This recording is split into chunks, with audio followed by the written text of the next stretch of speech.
In our previous videos, we've looked at the three trigonometric ratios and how we use those ratios to solve or to find or to calculate an unknown side and an unknown angle.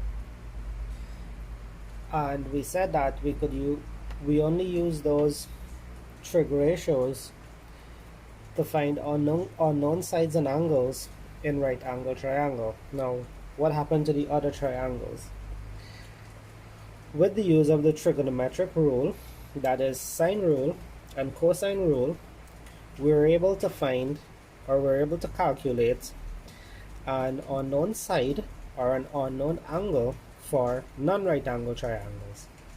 Now, if you look at this triangle, you have angles A, B, and C. Now, in this case, our angles are denoted by capital letters, and the side that is opposite the angle is denoted with the same letter but the common letter, right? So if this is angle A, then this becomes side A. This is angle B, then this becomes side B. And this is angle C, then this becomes side C. Remember, uppercase letters or capital letters are used to represent angles, and the lowercase or common letters are used to represent sides.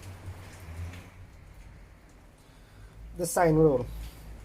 So the sine rule, again, we're working with non-right angle triangles. You have a triangle A, B, C. Opposite A is side A, opposite B is side B, and opposite C is side C. The formula is A over sine of angle A is equals to B over sine of angle B equals C over sine of angle C. Now, if you notice, you have one part, two part, three parts, right? When you're working questions related to sine rule, we don't use all three parts. We usually use two of those parts, either these two, or these two. Now, remember there's a relationship between angle and side. Well, when you have to use this rule, those angle and sides come together, right? If you look at this triangle below here, I have the sine rule stated here: A over sine A, B over sine B, and C over sine C.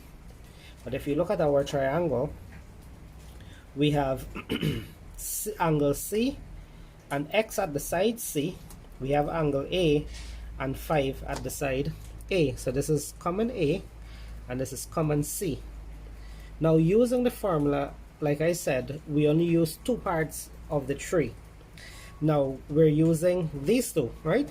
So we're going to say A sine A is equals, and we're using these two, C sine C, and then we just substitute the parts. So A is 5 over sine 30 is equals to side C, which is X, over the sine of 45. And this is how you take what is given and then you substitute into your formula. Now let's say we didn't get this side, but they gave us here as 5 cm, but we didn't get this angle, right? This is still an unknown side. How do we go and find this angle? We know that the sum of interior angles of a triangle add up to 180. So since we're given two angles, we add these two, subtract it from 180, and then we're going to get the angle here. So we're going to use this angle with the given side, this angle, and the unknown side. So you have to be careful. Sometimes they will try to trick you. But if you're given two and you don't know the side, but the angle here, but you receive a side, therefore you have to go and find the missing angle by just adding what is given and subtracting it from 180. Let's look at the cosine rule. Now, again, non-right angle triangle with angles A, B, and C, sides A, side B, and side C. Now, this is the one general formula that is given, and what usually happen if you're finding a missing side, right? Then you must know the angle that is opposite the side that you're finding. So in this case, to work this question, that means you're finding the missing side, that is A, right? Now there from this one we derive the other formula. So you have B square is equals to A square plus C square minus 2AC cos B, and then you have C square is equals to A square plus B square minus 2AB cos C. Notice that the side that is on the left hand side, we must know the angle here. Same thing, we're working again with the pair, but this time it's one pair. It's a side and an angle, a side and an angle. Now these three formula we use to find the missing sides, and we can use them to find the missing angles, but in some cases you would find the formula was rewritten. So I'm just going to give you one example, and when we do get to working unknown angle, sorry, we're going to go through the rest. So the first one would be cos A is equals to